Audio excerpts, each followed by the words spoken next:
네, 여러분의 저녁 파트너 김종석입니다. 조국 전 장관이 신당 창당과 총선 출마를 공식 선언했습니다. 2심에서 유죄를 받은 인물이 이렇게 출마하는 건 전례가 없는 일입니다. 한동훈 비대위원장은 조 전 장관이 국회의원이 되는 게 이재명 대표가 만든 선거제라면서 두 사람을 싸잡아 비판했습니다. 저희가 이 소식을 준비했습니다. 예, 그리고 오늘도 여러분의 댓글 기다립니다. 뉴스타트 유튜브 생방송에 의미 있는 댓글 남기시면 저희가 소개도 하고 질문도 받아보겠습니다. 멀리 가지 마십시오. 1분 뒤에 바로 돌아옵니다.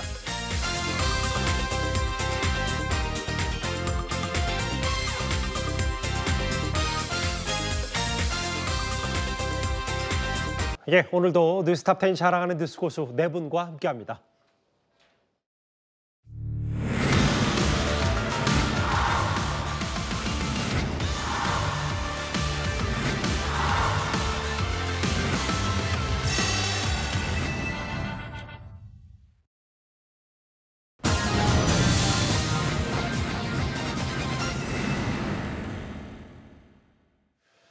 화요일 뉴스탑10은 바로 여기부터입니다. 유죄 닷새 만에 신당 창당. 징역 2년, 항소심에서도 실형을 선고받은 인물이 이렇게 출마를 공식화하는 건 참 유례가 없는 일일 겁니다. 조 전 장관이 본인 2심 실형을 받은 지 닷새 만에 고향에서 신당 창당과 총선 출마를 공식 선언했습니다.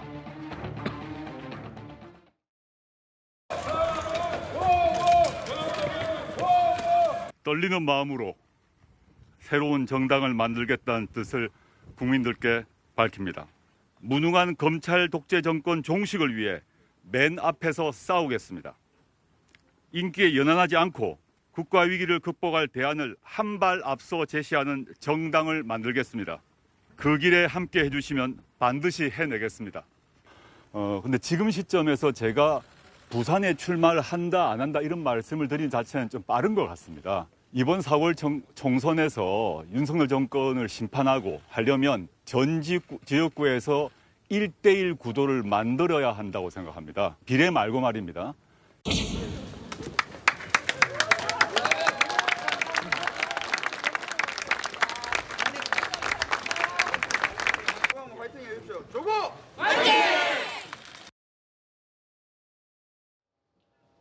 지지자들과 함께 화이팅도 외쳤고 꽃다발도 받았습니다. 윤석열 정권 심판을 위해서 어제는 본인이 불쏘시개를 자처했다. 그런데 오늘 예상했던 대로 정치 참여를 선언한 조국 전 장관입니다. 하나하나 만나보겠습니다. 이현정 의원. 네. 무능한 검찰 독재 종식을 위해서 맨 앞에 싸우겠다. 국민들과 함께 큰 돌을 들겠다. 뭐 이 얘기까지는 예상 가능한 얘기인데. 네. 근데 이제 부산에서 저렇게 출정식을 했기 때문에 부산 출마하는 거냐, 부산 지역. 아직 지역 출마, 비례 출마에 대해서는 결정을 못한 것 같아요. 그렇죠. 뭐 일단 오늘은 뭐 여러 가지 본인의 윤석열 정부에 대한 이제 대응 차원에서 아마 신당을 창당한다 이렇게 이야기를 했는데요. 저는 참 납득할 수 없는 이번 창당 선언을 보면서 이 대법원의 확정 판결이 있으면 조만간 이제 교도소를 가야 될 인사가 대한민국의 어떤 이 저출생 문제라든지 국가 위기라든지 이걸 어떻게 해결하겠다는 건지 글쎄 참 이게 정당 창당이라는 게 만약에 본인이 검찰의 어떤 기소에 대해서 법원에서 무죄를 받았다 그러면 뭐 그거는 상당히 뭐 어떤 타당한 이유가 있을 겁니다. 자, 그런데 벌써 1심과 2심에서 4심에서 징역 2년형을 선고받았습니다. 예. 법정 구속은 피했지만 이제 대법원에 확정이 되면 바로 교도소를 가야 될 그런 인사가 오늘 창당 선언문을 보면 마치 대한민국의 미래를 뭔가 결정하는 것처럼 이야기를 하고 있어요. 자, 이게 과연 이게 앞뒤가 맞는 이야기인지 제가 처음 당해본 일이라서 이걸 어떻게 논평해야 될지 모르겠습니다. 전례가 없긴 합니다. 그렇습니다. 이게 지금 예를 들어서 본인이 창당을 해서 국회의원 배지를 달더라도 글쎄요. 과연 며칠이나 달 수 있을까요? 그리고 지역구를 출마한다 그러면 문제는 지역구 출마해서 배지가 떨어지면 그 지역에 그럼 보궐선거를 해야 되지 않습니까? 그러면 그 지역 주민들은 또 무슨 이유로 또 보궐선거 할 겁니까? 그 사회적 비용도 든다 이런 그렇죠. 말씀하시는 거예요? 왜냐하면 지금 또 예를 들어서 이제 이 비례대표를 간다 그러면 뭐 그거는 뭐 예를 들어서 지금 민주당에 있는 비례정당이나 아니면 독자적인 비례정당을 만들어서 간다 그러면 뭐 예. 승계는 할 수 있을 겁니다. 다른 사람이. 근데 도대체 그게 무슨 의미가 있는 거죠? 지금 본인이 하려고 하는 여러 가지 지금 오늘 이야기한 창당 선언문 중에서 대한민국의 미래를 위해서 뭐 이런 거 하겠다고 그랬는데 지금 당장 급한 건 본인의 지금 교도소에 들어가는 이 문제가 아닌가요? 이 문제를 놔두고 과연 대한민국의 미래를 뭔가 하겠다는 게 좀 저는 납득할 수가 없고 이해할 수가 없어서 좀 초현실적인 저는 창당 선언이 아닌가 싶습니다. 그러니까 이제 교도소 말씀하시는 건 이제 지금 항소심까지 끝냈으니까 대법원에서 최종적으로 형이 확정됐을 때 의원직 상실은 물론이고 만약에 구속될 가능성도 있기 때문에 그 말씀을 하시는 거죠? 그렇죠. 2년이 확정이 되면 바로 이제 집행을 해야겠죠. 예. 제 개인 마음대로 결정하지 못한다. 정당을 만든 후에도 출마 방식을 결정하겠다. 최병무 의원님. 네. 비례대표 출마. 지역구는 현실적으로 좀 어렵고 본인이 글쎄요. 의원이 돼야 여러 가지 의원들이 누릴 수 있는 혜택. 그 방탄 출마 아니냐 이런저런 얘기 있어서 본인에 대한 신당 창당 못지않게 개인적인 출마도 상당히 고심이 깊은 것 같더라고요. 글쎄 뭐 나라의 미래도 중요하고 신당의 미래도 중요하지만 제가 보기에는 조국 전 장관의 미래가 더 중요할 것 같은데요. 그런 생각이 듭니다. 예. 자, 2월 8일에 이제 2심에서 징역 2년이 선고가 됐죠. 예. 그러니까 아마 이번 주 중에 이제 대법원으로 상고를 하게 될 겁니다. 그럼 잘 아시다시피 보통의 경우에 대법원에서는 4개월 내에 끝내는 경우가 일반적이거든요. 예. 물론 그거를 뭐 꼭 지켜야 되는 건 아니지만 예. 자, 지금이 김명수 대법원이 아닙니다. 조희대 대법원으로 바뀌었기 때문에 그런 일반적인 그 어떤 그 대법원 확정 판결이 나올 때까지의 기간을 지킬 가능성이 저는 높다고 봅니다. 자, 그렇게 되면 이번 주 중에 이제 대법원에 상고를 하고 그러면 지금부터 따지면 만약에 4월 10일 총선에서 그 조국 전 장관이 당선이 된다면 그러면 임기가 5월 30일에 시작을 하거든요. 예. 그때까지 한 3년 보름 정도, 아니 3년이 아니고 3개월 보름 정도의 시간이 있습니다. 그 정도면 대법원 확정, 지금부터 보면 대법원 확정 판결이 나올 가능성도 꽤 있거든요. 예. 나온다면 뭐 임기를 하루도 시작 못하는 상황이 되고 만약에 그렇지 않다고 할지라도 뭐 한두 달 내에 그 확정 판결이 나올 가능성이 대단히 높기 때문에 그러면 이제 당선되고 임기 시작한 뭐 한두 달 만에 배지가 떨어지는 이런 그 상황이 초래될 텐데 예.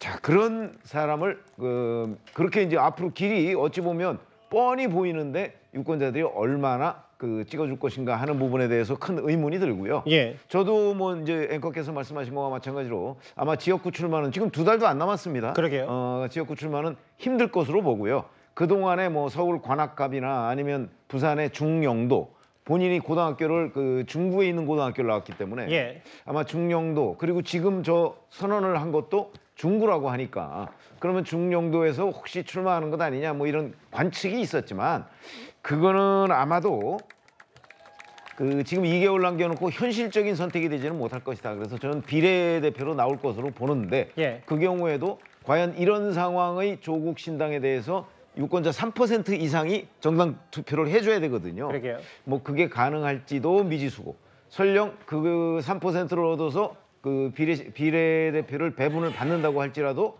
또 얼마나 이 비례대표직을 유지할 수 있을 것인가 뭐 이런 정말 여러 가지의 의문이 드는 창당 선언이다 이렇게 말씀드릴 수 꽃다발도 있겠습니다. 받고 한 20-30명 정도의 지지자들과 함께 사진 촬영도 하고 기념사진 촬영, 화이팅도 외치고 뭐 여러 아주 소수긴 합니다만 조국 화이팅 외치는 일부 지지자들의 모습도 봤는데 희대의 입시비리 꼬리표를 달고서도 총선 출마 의사를 밝히더니 이제는 신당을 준비 중이냐.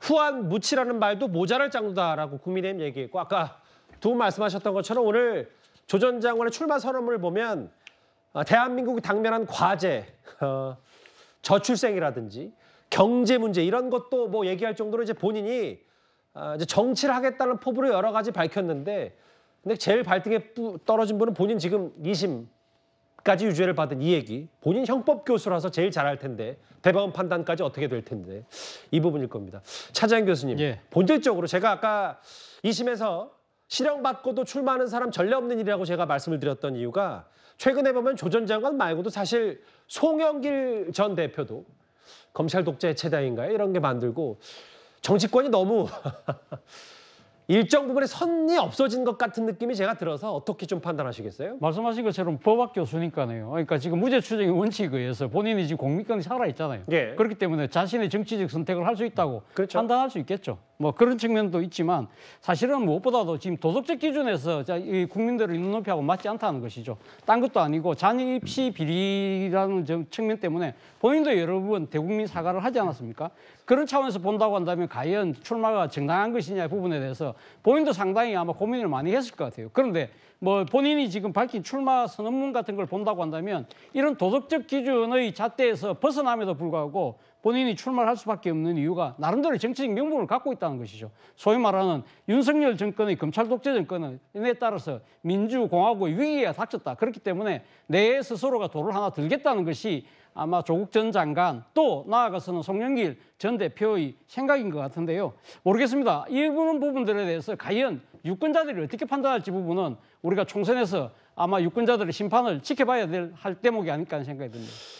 예, 신당 창당은 공식화했고 본인도 출마를 할 건데 비례대표, 본인 이른바 조국 신당의 비례대표를 할지 아니면 지역구에 출마할지는 좀 고민 중이다. 고향에서 저런 얘기를 했습니다.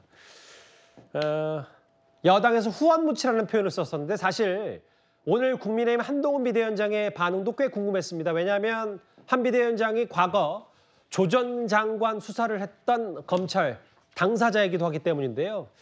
한동훈 비대위원장이 조 전 장관 출정식에 앞서서 이렇게 말을 했습니다. 조국 전 장관이 검찰 독재 정식 소식이 되겠다 이런 식으로 하셨는데요. 조국 씨가 국회의원이 될 수 있는 선거 제도가 국민의 의사를 반영할 수 있는 제도입니까? 이재명 대표 때문에 정말 도덕적이 극단적으로 낮아져 있는 민주당에서조차 조국 씨를 공천하기 어렵단 말이에요. 그런 이재명의 민주당에서조차 출마해서 배지를 달 수 없는 조국 씨가 이렇게 뒷문으로 우회해서 국회의원 배지를 달 수 있는 제도가 바로 이 제도입니다.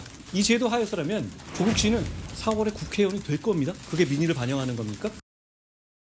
저희는 공천 신청자에게 133개 항목에 걸쳐서 범죄 이력, 세금 문제 등 뭐 이런 것까지 물어보나 싶은 항목까지도 세세하게 검증을 요구했고 문제가 있다면 소명서까지 제출하도록 하였습니다. 조국 씨나 이재명 대표 같은 경우에는 그것을 작성하면 거의 범행 일지나 자수서 정도가 됐을 겁니다. 어디 내놔도 부끄럽지 않을 분들이 국회의원이 되는 것이라고 믿어왔는데 그 건전한 상식이 위협받고 있습니다. 총선은 범죄자들이 면죄부를 얻는 수단이 아닙니다. 구자룡 변호사 마지막 말이 좀 인상적이네요. 구자룡 비대위원. 조 전 장관이나 이재명 대표 같은 경우에는 만약 공천 신청 작성하면 거의 자술서 정도 됐을 거다 이렇게 꼬집었는데요. 이현정 의원이. 네. 이재명 대표 때문에 도덕성이 극단적으로 낮아진 민주당에서조차 출마 못하는 조 전 장관. 조 전 장관이 국회의원 되는 게 이재명 대표가 만든 선거제도다. 두 사람을 싸잡아 비판했어요. 그렇죠. 지금 조국 전 장관의 출마를 결심한 첫 번째 이유는 일단 법원의 2심 판사가 법정 구속을 하지 않았기 때문에 일단 가능해졌습니다. 참 이해가 되지 않는 일이죠. 왜냐하면 1심에서 5년을 받고 2심에서도 5년을 받았는데 법정 구속을 하지 않았어요. 그것 자체가 일단 조국 전 장관이 지금 출마를 결심하게 된, 창당을 하게 된 저는 결정적 이유라고 봅니다. 자, 두 번째로는 지금 현행 선거법 제도가 있지 않겠습니까? 지금 일단 이 준연동형 비례대표제 이걸 하다 보니까 결국 뭐 위성정당이나 이런 비례정당도 사실은 이제 이 표를 얻어갈 수 있는, 잘하면 이제 의석을 얻어갈 수 있는, 지금은 지난번 때 열린민주당의 사례가 있습니다. 열린민주당이 사실상 그때 따지면 조국 정당이었거든요. 그때 뭐 최강욱, 그다음에 뭐 이런 김의겸 등등 이런 분들이 이 세 명이 당시에 당선이 됐지 않습니까? 자, 그러다 보니 조국 전 장관도 이런 방식이라면 내가 하더라도 그때 열린민주당보다는 좀 더 하지 않겠는가 뭐 그런 생각을 했지 않겠어요? 이제 그렇기 때문에 아마 이제 출마를 결심하는 것 같아요. 자, 그런 것들이 이제 종합적으로 된 것들이 깔아주니까 이런 것들이 법원에서 도와주고 이재명 대표가 도와주고 하니까 결국은 이런 창당이라는 참 초유의 일들이 벌어지는 것 같습니다. 예. 과연 이게 참 이 송영길 전 대표도 지금 뭐 검찰 해체당을 만든다고 이야기를 하는데 돈 봉투 때문에 구속된 분이 참 검찰 해체당을 이 옥중에서 만든다고 이야기를 하고 있죠. 그리고 곧 이제 확정이 되면 교도소 갈 분이 또 정당을 창당한다고 이야기를 하는 거고요. 참 세계 토픽감입니다. 조 전 장관이 국회의원 되는 게 이재명 대표가 만든 선거제도 때문 아니냐. 뒷문 열어준 거 아니냐라는 얘기까지 좀 있던데요. 다음 화면을 보겠습니다. 소정숙장님. 그런데 아까 이제 눈치채신 분도 계셨지만 한동훈 위원장이 조 전 장관을 조국 씨라고 무려 3번을 불렀어요. 이 호칭이 주는 의미도 간단치는 않을 것 같은데요. 결국 이제 한동훈 비대위원장이 조국 전 장관을 인정하지 않겠다라는 그런 표현을 저렇게 그냥 조국 씨 이렇게 이제 호출을 한 것 아닌가. 그러니까 일반적으로 뭐 부를 때 이제 비대위원장 등 당 대표하는 사람이면 상대방 대해서 뭐 직함을 불러주는 경우가 일반적이긴 하죠. 근데 한동훈 비대위원장이 저렇게 조국 씨라고 했다는 것은 정치적으로 상당한 어떤 공격을 하는 그런 의미를 내포를 하고 있고 조 전 장관의 그런 정치적인 잠재력, 뭐 기타 이런 것들을 인정을 나는 안 한다라는 것을 저 표현상으로 그냥 조국 씨라고 부르는 걸로 그렇게 좀 호출하지 않았나 싶습니다. 이게 예. 이제 그러다 보니까 상대 민주당 쪽에서도 맞짱을 뜨면서 뭐 이제 한동훈 비대위원장을 또 검사라고 호칭하는 이런 경우들도 좀 나오는 그런 상황이 아닌가 싶습니다. 예, 조국 씨가 뒷문으로 우회해서 금배지를 달 수 있게 만든 제도가 바로 이재명 대표가 선택한 준연동형 선거제 아니냐. 뭐 이 얘기까지 나왔는데 조국 씨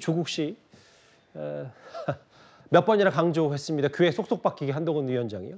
그 최명무 의원께 이 질문을 드릴게요. 오늘 조 전 장관의 그 이른바 출사표, 출정식 메시지를 쭉 들어보면 뭐 나라 걱정하는 것도 있어요. 이제 본인에 대한 방탄보다 나라 걱정을 얘기하다가 민주당보다 더 세게 뭐 좀 더 강하게 나가겠다는 얘기들이 좀 있는데 다음 화면을 보면 그게 바로 4년 전 열린민주당 참고 아니냐.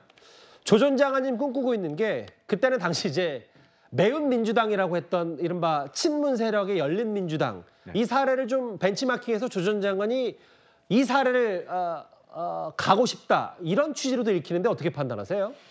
그 당시에 열린민주당이라고 한다면 민주당과 다르게 사실은 조국 수호 세력이 주도적으로 참여한 곳 아닌가요? 예를 들어서 최강욱 전 의원 같은 경우가 바로 그런 사례입니다. 그러니까 조국 수호 세력이 모여서 그러니까 민주당으로서는 조국 수호 세력을 이렇게 품어 안기가 좀 애매하니까 그 부분과 관련해서 이제 별도로 강성 지지층 중심으로 열린민주당을 만들어서 비례대표 3석을 얻었죠. 그때 5.42%를 얻었습니다. 정당 득표율에서. 자, 근데 이번에도 보면 그 조국 수호 세력이 아니고 이번에는 조국 본인이 직접 나선 거죠. 근데 이제 문제는 그때와 다르게 지금은 조국 전 장관이 이제 그 2심까지 징역 2년을 선고받은 상태에서 본인이 직접 나선 거란 말이죠. 그러면 이제 4년 전과 마찬가지로 지금도 이제 민주당과의 관계가 4년 전하고는 좀 달라지긴 했어요. 예. 지금 이재명 대표인 민주당은 조국 전 장관을 받아들일 태세가 제가 보기에는 안 돼 있는 것 같고 의도적으로 거리두기를 하고 있지 않습니까? 그러면 결국 조국 전 장관이 이제 민주당의 위성정당에 참여할 가능성은 거의 없는 것으로 보이고 이제 독자적으로 신당을 만드는 수밖에 없는데 이제 비례대표 위주의 아마 신당이 되지 않을까? 제가 아까도 그렇게 말씀을 드렸죠. 그렇게 되면 이제 조국 전 장관이 아마 비례대표 2번을 맡게 될 거고요. 예. 그러면 이제 기본적으로 뭐 3% 이상이 돼야 되는데 그 4년 전과 좀 달라진 점은 4년 전에는 열린민주당이 5.4%를 얻었지만 예. 지금 조국 전 장관이 만드는 신당이 과연 우선 3%를 넘을 것인가 뭐 하는 부분에 이제 의문이 들고 예. 뭐 저는 개인적으로는 3%는 넘을 수 있다고 봅니다. 자, 그렇게 되면 이제 1번까지 당선이 되느냐 2번까지 당선이 2번까지 당선이 못 되면 조국 전 장관이 국회의원 배지를 달 수가 없는 거거든요. 예. 이제 이런 부분도 이제 계속 관심의 대상이 될 것으로 본다. 그래서 지금 조국 전 장관이 아마 참고서격으로 보고 있는 거는 지금 말씀하셨듯이 4년 전 열린민주당 사례일 것이다. 이렇게 생각합니다. 당시 이제 최강욱 전 의원, 김의겸 의원은 김진애 의원이 이제 서울시장 출마한다고 빠진 그 자리 승계해서 이제 의원이 됐고 두 의원 다 사실 구설이 많았는데 그 이후에 사실 그 전부터 해서 민주당으로 이제 합당을 했고요. 이 사례를 좀 참고할 거다. 글쎄요, 조 전 장관 또 새롭게 알려진 얘기가 있어서요. 이현정 의원이. 네. 조금 전에 알려진 얘기는 조 전 장관이 오늘 이렇게 본인 창당 선언한 날 대법원에 상고장을 제출했다. 법적인 부분과 정치의 부분 나는 확실히 뭐 사과를 했지만 본인은 결백하다는 취지를 정치 선언한 날 강조하고 싶었던 모양이에요. 상고장을 오늘 냈네요. 그렇죠. 일단 법적으로 이제 빨리 상고장을 내서 대법원의 어떤 심판을 받고 싶다는 것과 본인의 창당 선언 이걸 이제 같이 동시에 한 것인데요. 예. 근데 저는 참 이해할 수 없는 게 본인이 법학자지 않습니까? 형법 교수죠. 그렇죠. 법학자로서 서울대 로스쿨에서 교수직을 했는데 문제는 본인이 처음에 할 때 법의 어떤 심판에 따르겠다라고 이야기를 하다가 점점 말이 바뀌었습니다. 비법률적인 방식으로 본인의 명예업을 하겠다 뭐 이런 걸로 바뀌었어요. 예. 그리고 또 1, 2심 그 과정을 보면 본인의 어떤 이 유죄와 이 죄와 관련해서 성실하게 어떤 따지고 이런 행위들이 보여지지 않아요. 대부분 다 뭐 진술 거부권 행사한다든지 뭐 이런 식으로 해서 결국 지금 2심까지 다 유죄가 난 거 아니겠습니까? 아니 보통 보면 1심에서 이 유죄가 나면 2심에서 좀 감형이 되는 게 상례거든요. 왜냐하면 부인 정경심 씨 같은 경우도 1심에서는 징역이 내려졌지만 2심에서는 이제 이 집행유예가 내려졌습니다. 왜냐하면 본인이 여러 가지 시인을 했거든요. 근데 제가 보기에는 조국 전 장관은 본인이 재판장에서 전혀 따지지 않다가 이제 또 책을 내서 온 데 돌아다니면서 또 이 책 팔다가 이제는 또 이제 상고장을 제출해서 하고 또 창당 선언을 하겠다는데 확실히 제가 좀 이해하기는 좀 어려운 불인 것 같습니다. 대법원에 상고장을 제출했고 다시 한번 말씀드리지만 대법원에서 형이 확정이 되면 조 전 장관은 의원직을 잃게 됩니다. 만약에 당선이 되더라도. 그런데 조 전 장관 오후 기자회견 때 한동훈 비대위원장을 집중적으로 공격한 게 있습니다. 바로 이 장면입니다. 한동훈 비대위원장이 상당 이야기를 듣고 배질 다수 없어야 한다라고 얘기를 했는데요. 일단 뭐 저에게 관심을 가져주신 한동훈 비대위원장께 감사드립니다. 제가 답을 드리자면 한동훈 비대위원장님께 몇 가지 저도 한 말씀 뭐 드릴 수 있을 것 같습니다. 한동훈 씨는 당시에 손준성 등과의 단체 카톡방에 한동훈 씨는 60개의 사진을 올렸습니다. 그 60개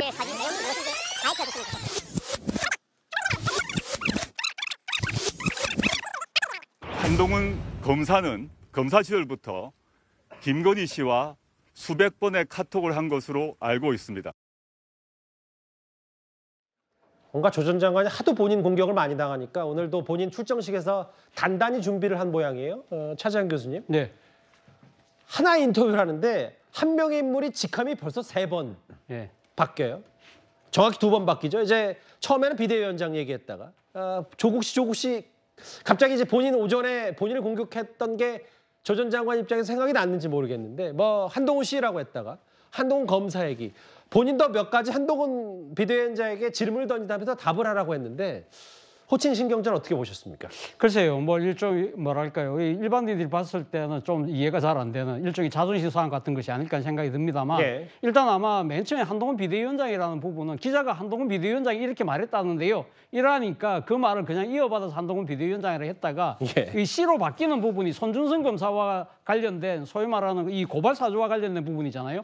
그날 그 고발장이 그러니까 지금 당시 정당으로 넘어가기 전에 그날 당시에 60개의 사진을 올렸다는 부분을 이야기하면서 한동훈 씨라는 표현을 썼거든요. 아마 이 조국 전 장관 입장에서는 그 행위 자체가 일종의 범죄에 연루된 것이 아니냐. 그런 차원에서 본다고 한다면 위원장이나 전 장관 이런 호칭을 붙이기 힘들다고 아마 판단을 한 것 같고요. 김건희 여사와의 그런 단톡 같은 경우도 아마 당시의 직함이 검사였기 때문에 일종의 뭐랄까요. 그러니까 윤석열 총장의 부하라는 느낌 이런 부분들을 아마 나름대로는 애둘러서 강조하기 위해서 그런 이야기가 한 것이 아닐까 생각이 드는데 예. 앞서 제가 말씀드렸습니다만 사회적 통념상으로 좀 말이 안 된다고 생각하는 부분이 사실 저 두 사람은요. 서울대 법대 선후배 지간입니다. 예. 그리고 무엇보다도 더 중요한 부분은 두 사람 다 전직 법무부 장관이었습니다. 그렇다고 한다면 우리 일반 국민들이 느끼는 국무위원에 대한 그 직위 갖고 있는 일종의 뭐랄까요. 이 직의 일종의 권위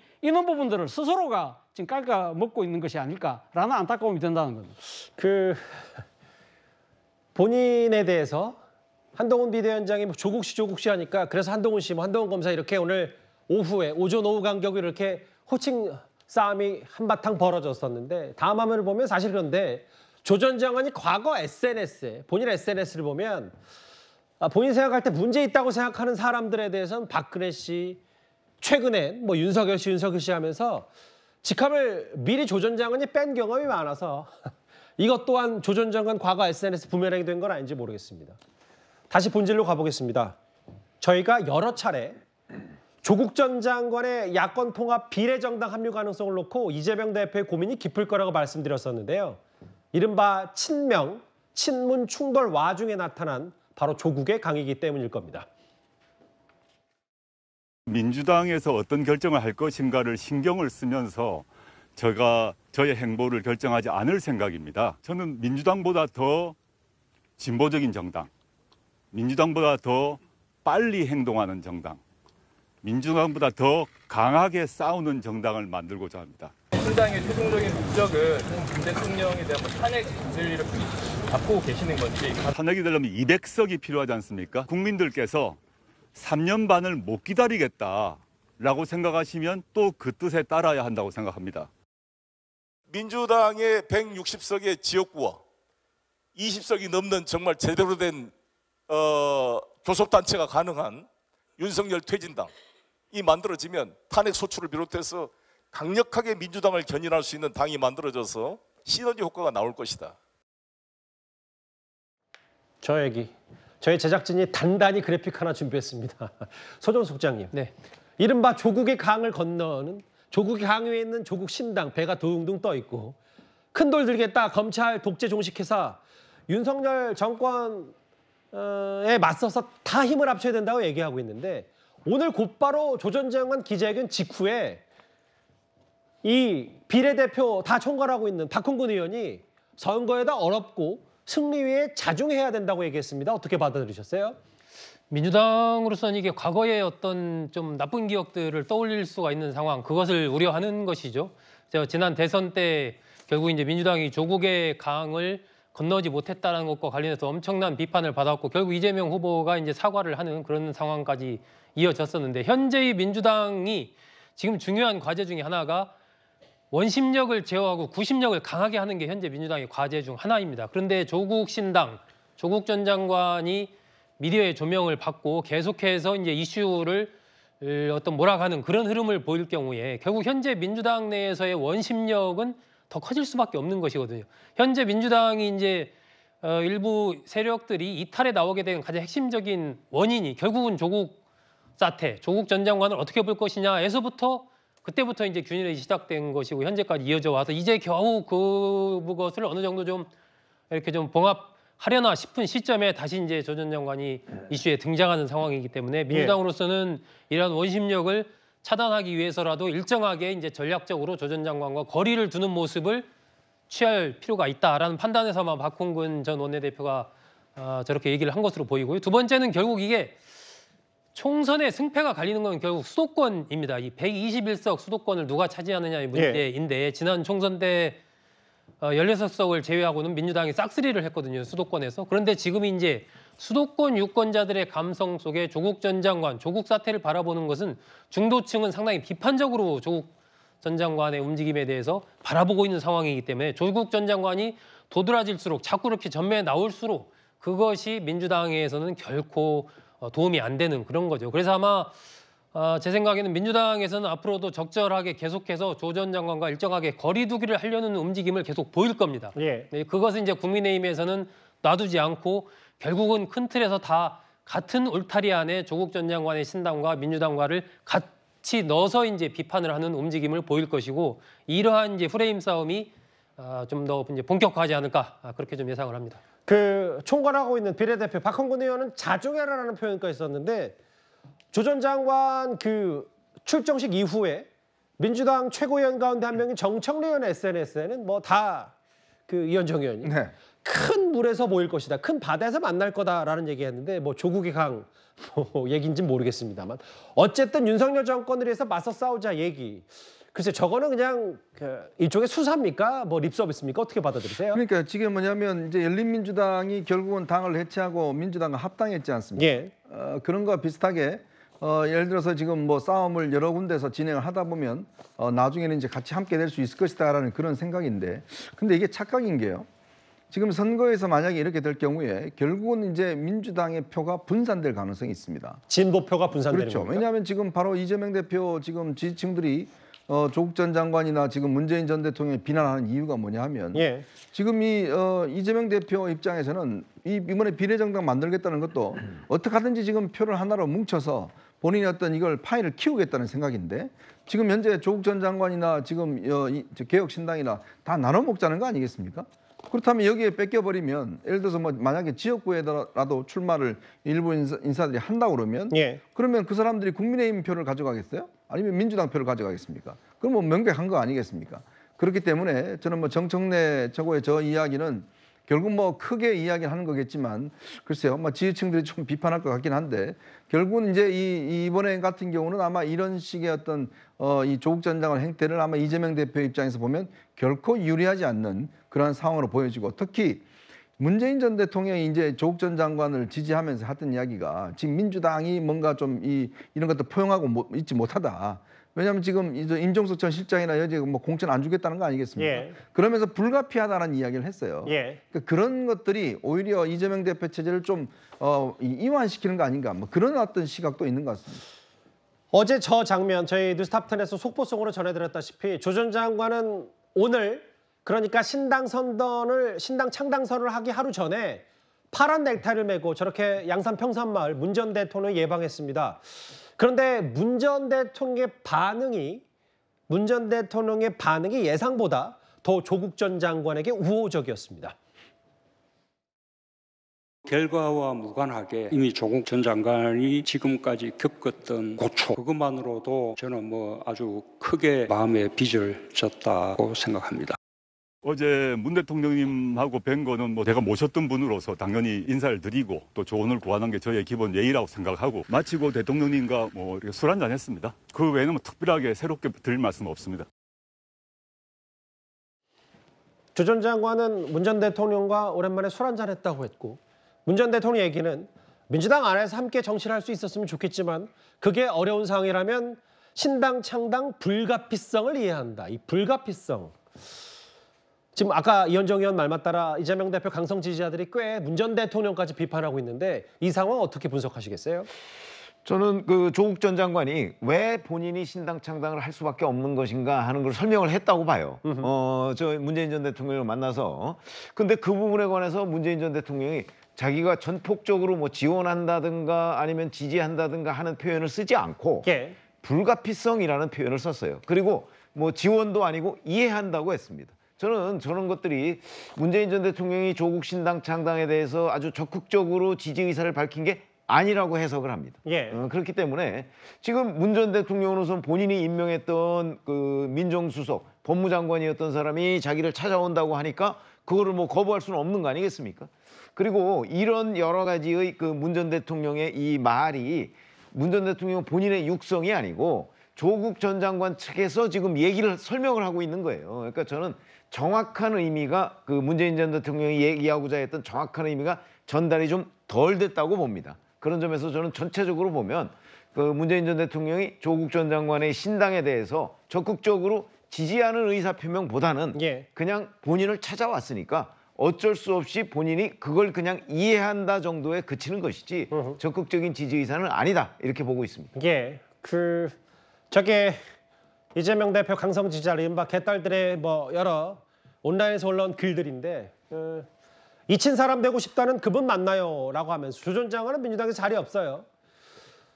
무능한 줄만 알았더니 뭐 염치 없다, 예의 없다 이런 표현도 나올 정도로 사실은 글쎄요.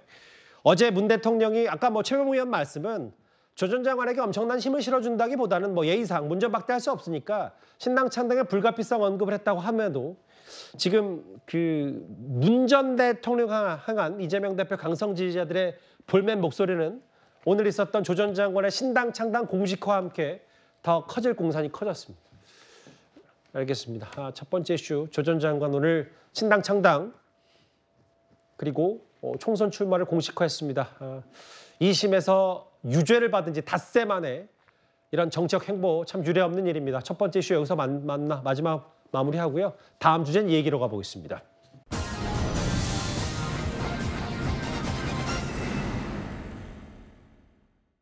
이렇게 조국 전 장관을 두고도 친문과 친명 간의 의견이 사뭇 다른 것 같고요. 이른바 문명대전의 진앙지였던 임종석 전 실장 출마건 어제 저희 채널A가 단독으로 취재한 내용에 따르면 당에서는 임 전 실장에게 험지 출마를 요구하는 분위기입니다. 임종석 예비 후보와 성동 지역의 당원들 또 우호적인 관계 단체 지지자들이 정말 혼연일체가 돼 있거든요. 지금에 와서 다시 어디로 가라 하는 거는 저는 지금은 불가능하고 다른 사람이 와서 과연 선거를 치러낼 수 있을까. 지금 총선 결과에 따라서 네. 모든 정치 상황이 달라지는 그렇죠. 한에 그게 무슨 의미가 있는 있냐? 얘기겠습니까? 왜 저만 갖고 그러나 모르겠어요. 임 전 실장은 왜 나만 갖고 그러냐, 나 내 지역구 못 떠난다라고 계속 얘기를 하고 있긴 한데, 어제 저희 채널의 단독 보도, 민주당의 공천 핵심 관계자 얘기는 임종석 전 실장 정리되는 분위기고 총선에 나와서는 안 된다라고 얘기를 했는데, 오늘 이게 바로 오늘 아침 임 전 실장 지역구에서 시민들에게 인사하는 사진입니다. 아랑곳하지 않고 파란색 점퍼 입고 저렇게 본인 지역구 예비후보 등록한 지역구에서 이렇게 인사를 하고 있는데, 큰 틀에서 한번 물을까요, 최병우 의원님? 조 전 장관에게 물론 민주당이 자중하라고 얘기하고 있습니다만, 뭔가 조 전 장관에게는 비판 수위가 그렇게 높지 않은데 임종석 전 실장에게 유독 세게 얘기하는 이유, 근본적인 이유 뭐라고 생각하세요? 저는 뭐 이재명 대표의 뜻이라고 봅니다. 제가 그 탑10에서 한번 말씀드린 적이 있었는데, 사실은 임종석 전 대통령 비서실장이 가지고 있는 정치적 위상, 뭐 이런 것들은 대단히 높은 편이라고 봐야죠. 문재인 정부의 초대 대통령 비서실장이었고, 그다음에 국회의원도 여러 번 했고, 그렇기 때문에 지금 현재 친문의 구심점은 없는 상황이지만, 만약에 임종석 전 대통령 비서실장이 국회의원 배지를 달고 원내에 입성을 하게 되면 임종석 전 실장을 중심으로 해서 친문 세력들이 뭉칠 가능성이 있어요. 아마 저는 이재명 대표가 그 부분을 걱정하는 것으로 봐요.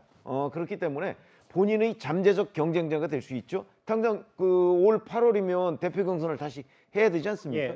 그 대표 경선에서 현재 같으면 이재명 대표가 저는 다시 출마한다고 보기 때문에, 그렇게 되면 무주공산 뭐 거의 자기 동무대가 될 가능성이 높은데, 임종석 전 실장이나 아니면 또 다른 구심점이 될 만한 이런 사람이 누군가가 국회의원 배지를 들고 달고 다시 원내 입성을 하게 되면 본인과 경쟁을 해야 되는데 그런 것들이 여의치 않을 뿐더러, 그리고 이재명 대표 생각은 또 2027년 3월 대선에도 본인이 출마하겠다고 지금 그 그림을 그리고 있기 때문에, 그 부분과 관련해서도 친문이 만만치 않은 그 경쟁 상대가 될 가능성이 있는데, 거기에 구심점을 본인이 만들어주겠다? 나는 그거 못해. 아마 이런 생각일 것으로 보입니다. 그래서 임종석 전 실장과 조국 전 장관이 그 이재명 대표한테 갖는 의미는, 저는 본인의 경쟁자가 될 가능성, 이 기준으로 지금 견제를 하고 있다. 조 전 장관은 주변에 사람이 그리 세력이 없고, 그러니까 내 대항마는 지금 유일하게 임종석 전 실장뿐이다. 임종석 전 실장일 가능성이 대단히 높다고 보기 때문에 견제를 집중적으로 하고 있는 것으로 봅니다. 이재명 대표 입장에선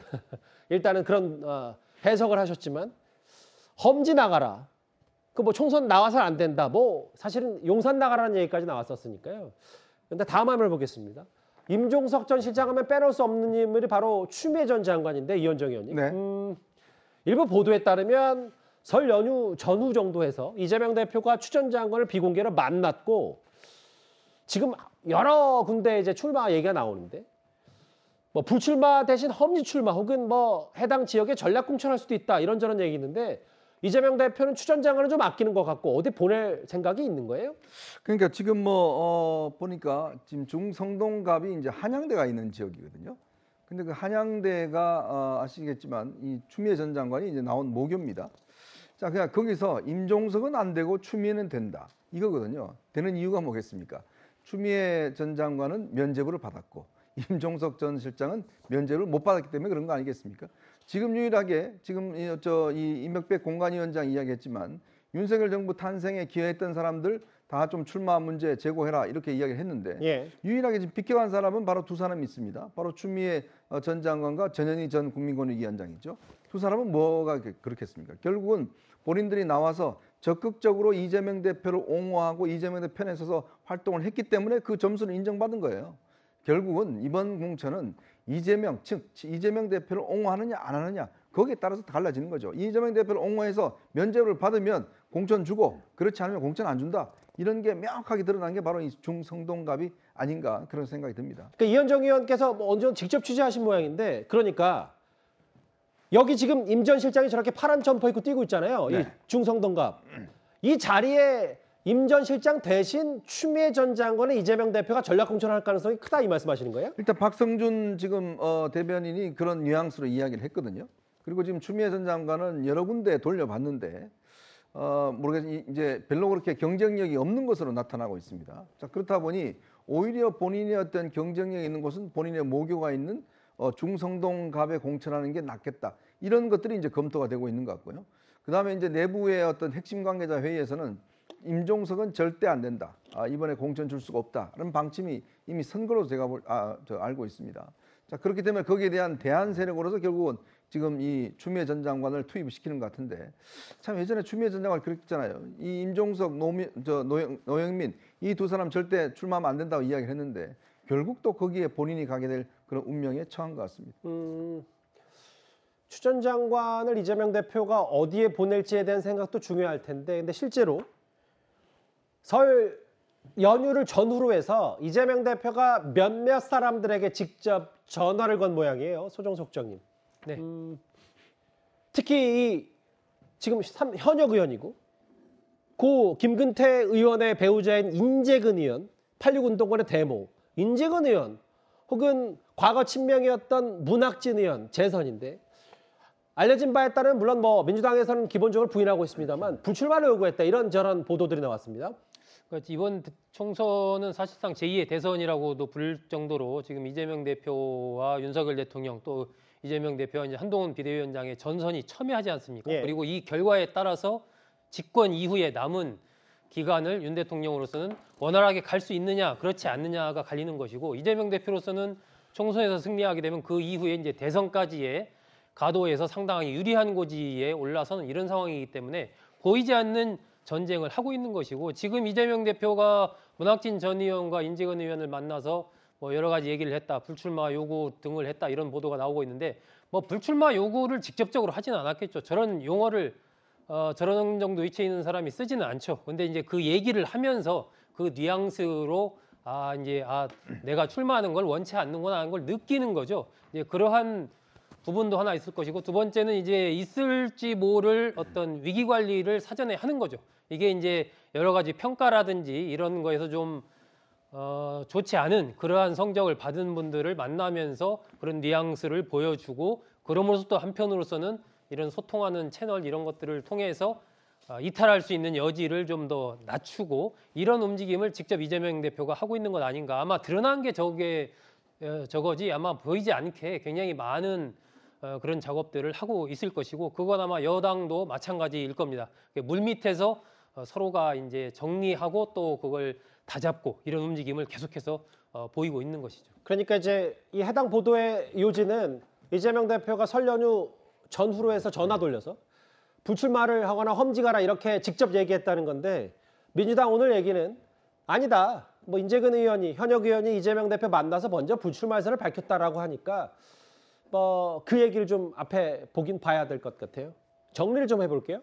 결국 공천 작업도 종합 예술 작품이고, 대표가 어디까지 개입하고 시스템 공천을 어떻게 하고, 혹은 지금 국민의힘, 민주당, 특히 민주당은 이제 친명 간의 갈등이 아주 격화되어 있는 상황이기 때문에 이 대표로서는 통합도 굉장히 중요할 텐데, 차재현 교수님. 네. 최병천 전 민주연구원 부원장이라고요. 그 야당의 싱크탱크에서 일을 했던 진보 인사 얘기는 한동훈 비대위원장은 가랑비에 옷 젖듯이 하루에 한 점씩 착실히 득점하는데, 민주당은 감나무에서 감 떨어지기만 바라보고 있다. 이 평가에 동의하세요? 예, 뭐 저는 상당히 최병천 소장의 이 지적에 공감을 합니다.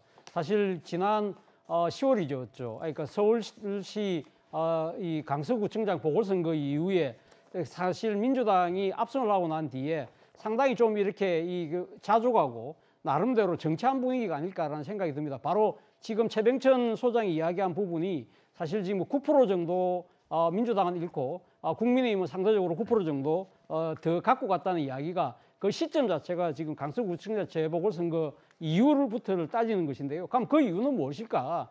뭐 최 소장이 지적한 것처럼 일종의 뭐랄까요, 민주당 이재명 대표 체제가 소위 말하는 윤석열 이 정권의 심판론에 기대서 반사 이익만 노리고 있다는 것이죠. 그러다 보니까 자체적인 여러 가지 혁신이나 비전을 제대로 보여주고 있지 못하다.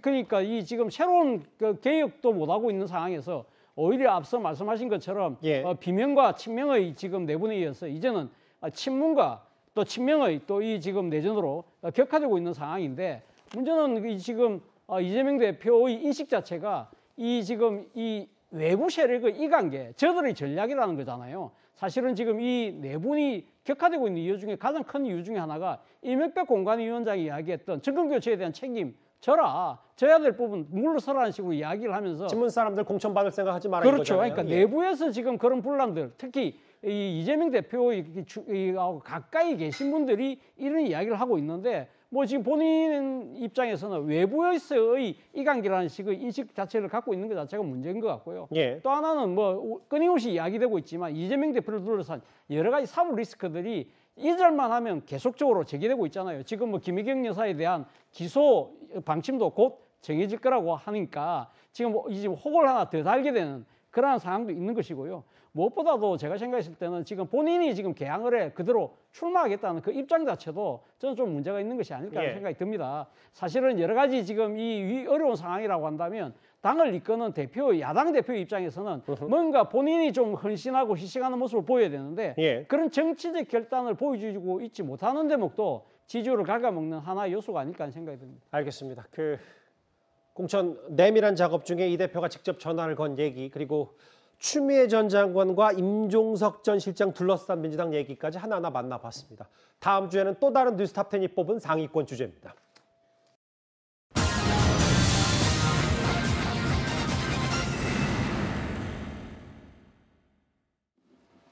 저희가 준비한 2위와 3위 만나보겠습니다.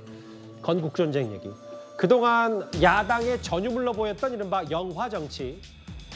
여당에서도 이번 설 연휴 때 줄줄이 인증샷이 나오면서 이 영화정치 우리도 할 만하다. 국민의힘 한껏 고무되어 있는 것 같습니다. 이승만 전 대통령의 삶을 재조명하는 이 다큐멘터리 영화를 한동훈 위원장도 어제 관람했습니다. 1950년의 농지개혁이야말로 대한민국이 여기까지 오게 된 가장 결정적 장면 중 하나였다고 생각합니다. 농지개혁이 만석군의 나라였던 대한민국을 이병철, 정주영, 구인회, 최종현 회장과 같은 여러분들의 선배 기업인들이자 대한민국의 영웅들이 혁신을 실현하고 마음껏 활약할 수 있는 기업인의 나라로 바꾸는 대전환의 계기가 됐다고 생각합니다. 영화에 대한 소감 어떻게 보셨는지? 제가 나오던데요. 대한민국이 여기까지 오게 되는 굉장히 결정적인 중요한 결정을 적시에 제대로 하신 분이라고 생각합니다. 한미상호 방위조약을 맺으신 것, 농지개혁을 해낸 것, 이 두 가지가 없었다면 대한민국은 지금과 많이 달랐을 것이라고 생각했지만 지금까지 이승만 대통령에 대한 평가가 공과를 모두 감안할 때 좀 박하게 되어 오고 폄훼하는 쪽으로 많이 포커스가 맞춰져 있었던 것이 아닌가 생각합니다. 그런 점에서 저는 영화를 잘 봤습니다. 지난번 법무부 장관 시절에 농지개혁은 대한민국의 결정적 장면이다. 이게 해당 영화에 등장했고 한동훈 위원장 장면이. 어제는 이승만 전 대통령의 농지개혁이 없었다면 지금과 많이 달라졌을 것이다. 이현정 의원님. 그러니까 한동훈 비대위원장 얘기는 이승만 전 대통령에서 다 잘했다고 하는 게 아니라 그동안 시대가 뭔가 이승만 전 대통령을 평가절하했다 이 부분을 얘기하고 싶은 모양이에요. 그렇죠. 우리가 이제 근대 사회에서 현대 사회로 넘어오면서 많은 나라들이 이제 이런 개혁을 성공한 나라와 성공하지 못한 나라로 이제 구분됩니다. 대한민국은 뭐 조선시대 구한말 이런 때 따지면 정말 외국에 비해서 엄청나게 뒤처져 있었습니다. 자, 그런 대한민국이 1945년 해방 이후에 또 6.25 전쟁까지 겪었습니다. 그럼에도 불구하고 대한민국이 이렇게 엄청난 성장을 발전을 이뤄내고 또 민주주의가 발전한 이유는 결국 이제 한동훈 위원장도 지적했지만 당시 이승만 대통령의 공이 상당히 크다. 왜냐? 안보, 경제, 정치 이 세 분야에 있어서 정말 이승만 대통령의 결단 이것이 없었더라면 지금의 대한민국이 있을 수 있겠느냐. 즉 경제적인 측면에서는 당시에 토지개혁이 굉장히 시급했거든요. 우리나라는 주로 뭐 호남 지역 같은 경우도 보면 대지주들 중심으로 구성이 돼 있었습니다. 자, 그래서 당시에 이제 우리는 유상몰수, 유상분배를 했고 북한은 무상몰수, 무상분배를 했어요. 근데 저희가 대학 다닐 때는 무상몰수, 무상분배가 굉장히 좋은 걸로 생각했거든요. 근데 나중에 놓고 보니까 결국 북한은 전부 다 어떻게 됐습니까? 다 국유화돼 버렸습니다. 근데 우리 같은 경우는 옛날에 소작농인들이 있었어요. 근데 이 소작농들이 한 5년 정도만 갚으면 자기 땅이 만들어져요. 자, 그러므로 인해서 1951년만 하더라도 우리가 경작할 수 있는 땅이 90%가 넘을 정도로 굉장히 발전했습니다. 바로 이런 생산력을 기반으로 해서 자본주의가 굉장히 발전하게 되고 산업화의 토대가 됐거든요. 또 하나는 바로 한미동맹입니다. 예. 즉 대한민국이 이렇게 안전한 이유가 한미동맹을 만들어내는 것. 그건 이승만 대통령의 좀 절대적인 공약이거든요. 또 하나는 정치 분야입니다. 즉 이 영국이나 미국도 보통 비밀 평등 선거를 한 거는 굉장히 근래에 들어서 한 거예요. 근데 우리나라는 1945년 이후에 한 번에 보통 평등 비밀 선거를 단순간에 이뤄냅니다. 이건 굉장히 역사적인 일이거든요. 그러한 어떤 성과들이 실제로 이제 이 이승만 대통령이 있었기 때문에 가능한 것이었는데 이거를 어떻게 하든지 왜곡해서 이승만 대통령에 대한 폄훼를 했던 그 역사가 있는데 이번에 건국전쟁이 그런 부분에 대한 의문을 풀어준 것 같습니다. 사실 그 한동훈 비대위원장이 영화를 관람하기 전까지 뭐 보수 여권에서 이 영화에 관심을 갖기 전까지는 저 장면, 그러니까 70여 년 만에 공개된 저 장면 때문에 이 영화가 초반에는 화제가 됐었거든요. 이승만 전 대통령이 저렇게 그 뉴욕 방문했을 당시 카 퍼레이드 모습, 저게 저 영상이 이제 최초로 공개된 영상이었는데 저 미국 자료연구원에서 그 건국전쟁의 제작진 감독이 정말 어렵게 찾아서 저 영상을 준비했고 이걸 담아서 이승만 전 대통령의 삶을 재조명하는 이번 영화에 썼다라고 얘기를 했습니다. 아까 이현정 의원께서 말씀하셨던 그 이번 영화로 알려진 이 전 대통령에 대한 진실이 뭐냐? 감독은 팩트 위주로 알려주고 싶다고 하더라고요. 2차 세계대전 이후에 우리나라와 필리핀의 운명이 알린 건 바로 이 농지개혁의 성공 유무, 유상몰수, 유상분배에서 자작농으로 전환한 사례가 성공 사례다. 또 하나, 이승만 전 대통령은 이른바 도망자 이미지가 있지 않았냐, 지금까지. 근데 이제 영화에서 강조하고 싶었던 건 6.25 전쟁 초기 때 주한 미국 대사가 이승만 전 대통령에게 해외로 도망갈 걸 권유하니까 권총을 들고 거절했다. 만주로 가족을 도피시켰던 북한의 김일성과는 대비된다. 이런 잘 알려지지 않은 사실들을 하나하나 강조하면서 시민들에게 있는 그대로의 이승만 전 대통령을 봐달라 라고 얘기를 했던 것 같습니다. 이 얘기를 저희가 짚어봤다면 그 최병우 의원님, 네. 이 감독은 이제 한동훈 비대위원장이 이걸 관람하면서 뭔가 좀 더 흥행 요소를 갖췄다고 판단한 모양이에요. 장관으로서도 이 전 대통령 공적을 높이 평가하는 첫 발언, 그래서 영화에 넣었다. 개인적으로 잘 되길 바란다. 이런 훈훈한 얘기까지 전했습니다. 그렇죠. 올해 초에 사실은 이제 그 초청 그 표를 가지고서 이제 국민의힘을 방문했다고 해요. 그래서 전달은 했다고 하는데 그게 이제 제대로 전달됐는지는 본인이 몰랐다. 그리고서 이제 이 그 농지개혁 부분과 관련한 거는 작년 7월에 보면 한동훈 당시 법무부 장관이었죠. 제주도에서 열린 대한상공회의소 그 포럼이 있었는데 거기서 처음으로 사실은 농지개혁 얘기를 했어요. 이승만 전 대통령의 농지개혁이 우리나라에 끼친 영향 뭐 이런 부분을 했을 때 그때 이제 많은 사람들이 아니 법무부 장관이 가서 그 경제인들 앞에서 왜 농지개혁과 관련한 얘기를 하느냐 뭐 그래서 저게 이제 정치 입문의 전초전 아니냐 뭐 이런 이제 얘기를 하기도 했었는데 바로 지금 이 감독이 농지개혁 부분에 관한 이승만 전 대통령의 업적 같은 걸 찾아보다 보니까 이제 한동훈 그 당시 법무부 장관의 저 특강 영상을 찾았다는 거죠. 그래서 이 다큐멘터리의 한 부분에 한동훈 그 당시 법무부 장관의 저 특강 영상도 들어가 있다는 거예요. 아마 그런저런 것들이 종합적으로 영향을 미쳐서 그 더군다나 이제 본인이 보기에는 이승만 전 대통령의 공적을 이렇게 높게 평가한 국무위원이 없었다. 그런데 한동훈 당시 법무부 장관이 처음이었다. 그래서 자기 영화에도 다큐멘터리니까 이제 그걸 끼워 넣고 해서 굉장히 긍정적으로 한동훈 법무부 장관의 농지개혁 평가를 그 인식하고 있는 것으로 그렇게 판단이 됩니다. 비대위원장 취임 이후 첫 번째 영화 관람, 그래서 뭐 영화 정치라는 얘기도 많이 나왔고 여러 해석들이 더 많이 나왔는데 어제 저 장면 여의도의 한 그 영화관에서 시민들과 함께 이제 셀카도 찍고 뭐 여러 인사도 짧게 나누는 모습도 잠깐 있었어요.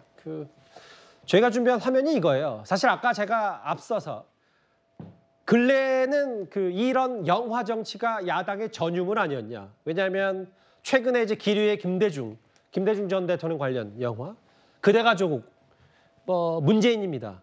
이런 얘기가 있었는데 사실은 지금도 상영 중인데 30만 명을 일단 넘었고요. 앞으로 이 흥행몰이는 조금 더 진행이 되겠죠. 그러면 아무래도 최근에 있었던 정치 관련 다큐멘터리 영화 중에는 가장 많은 관람객이 봤던 영화가 바로 이 건국전쟁이 될 가능성도 있고요.